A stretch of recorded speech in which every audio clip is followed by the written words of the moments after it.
Hello बच्चों, let's read the question. It says how the resolving power of compound microscope affected if the wavelength of the light used is decreased and the diameter of the objective lens is increased. Justify your answer. Question में कहा गया है resolving power compound microscope की किस तरीके से affect होगी अगर लाइट की वेवलेंथ को कम कर दिया जाता है और डायमीटर को इंक्रीज किया जाता है ऑब्जेक्टिव लेंस की।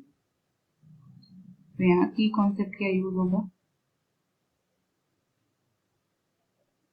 की concept first is resolving power. तो रिजॉल्विंग पावर क्या होती है? किसी भी इंस्ट्रूमेंट के केस में हम इसे निकालते हैं। माइक्रोस्कोप हो गया, तो इस केस में कंपाउंड माइक्रोस्कोप है तो रिजॉल्विंग पावर ऐसे डिफाइन करेंगे जैसे कि कोई दो क्लोजली सिचुएटेड ऑब्जेक्ट हैं जिसे हम अगर नॉर्मल आइज से देखें तो ये सिंगल ऑब्जेक्ट की तरह ट्रीट होंगे। ठीक है, सिंगल ऑब्जेक्ट की तरह ट्रीट होगा, लेकिन अगर हम इसे किसी माइक्रोस्कोप की हेल्प से देखते हैं तो ये दो डिफरेंट ऑब्जेक्ट की तरह नजर आएंगे, सेपरेट नजर आएंगे। ठीक है, और इनके बीच का जो डिस्टेंस है ये है डी मिनिमम। तो मिनिमम डिस्टेंस है। इस एबिलिटी को ये जो रिजॉल्व कर सकता है, दो क्लोजली सिचुएटेड ऑब्जेक्ट्स को सेपरेटली शो कर सकता है, ये एबिलिटी जो होती है किसी भी माइक्रोस्कोप की, इसे रिजॉल्विंग पावर कहते हैं। ठीक है, तो अब इसको मेजर कैसे किया जाता है? Measurement of resolving power. So let's say जो रिजॉल्विंग पावर है वो इनवर्सली प्रोपोर्शनल होती है डी मिनिमम के। और डी मिनिमम क्या होता है? 1.22 lambda divided by 2n sin theta.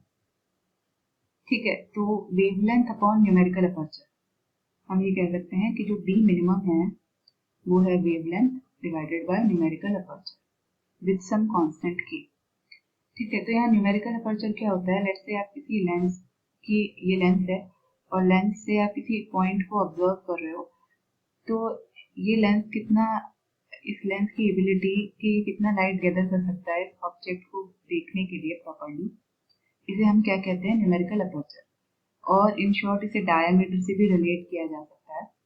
Numerical aperture जो है n sin थीटा, इसका फॉर्मूला है। यहाँ sin थीटा क्या है? हाफ एंगल है, और n क्या है? Refractive index. तो ये लेंस है, लेंस और ऑब्जेक्ट के बीच का जो मीडियम है उसका रिफ्रैक्टिव इंडेक्स n है, और जो थीटा है ये हाफ एंगल है। तो जो साइन थीटा आएगा वो रेडियस के इक्वल होगा इस लेंस के, और रेडियस नहीं कह सकते, इसके पर्टिकुलर डायमीटर का हाफ होगा। ठीक है, तो ये होगा साइन थीटा। ठीक है, तो रिजॉल्विंग पावर क्या हो जाएगी फिर? इनवर्स ऑफ डी मिनिमम, जो कि है numerical aperture, which is twice of n sin theta divided by 1.22 lambda. तो अब यहाँ से क्वेश्चन में अगर इसे अप्लाई करें तो रिजॉल्विंग पावर के फॉर्मूले से देखें तो ये वेवलेंथ के डायरेक्टली प्रोपोर्शनल है, सॉरी इनवर्सली प्रोपोर्शनल है, और न्यूमेरिकल अपर्चर के डायरेक्टली प्रोपोर्शनल है। तो हमें क्वेश्चन में कहा गया है कि वेवलेंथ और डायमीटर ऑफ ऑब्जेक्टिव लेंस इस कंपैरिजन में बताना है कि अगर इनको चेंज करते हैं तो रिजॉल्विंग पावर किस तरीके से चेंज होगी। सो यहाँ पे जो वेवलेंथ है, फर्स्ट केस कंसीडर करते हैं। अगर वेवलेंथ को क्या किया जाए? डिक्रीज किया जाए, तो क्या होगा? क्योंकि इनवर्स रिलेशन है तो रिजॉल्विंग पावर क्या होगी? इंक्रीज होगी।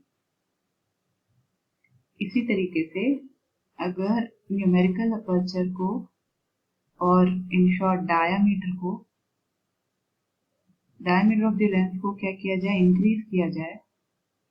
इन शॉर्ट न्यूमेरिकल अपर्चर भी इंक्रीज होगा, क्योंकि रिजॉल्विंग पावर न्यूमेरिकल अपर्चर पे डिपेंड करती है, जो कि इनडायरेक्टली डायमीटर पे डिपेंड करता है। तो यहाँ पे रिजॉल्विंग पावर भी इंक्रीज होगी क्योंकि ये डायरेक्टली प्रोपोर्शनल है।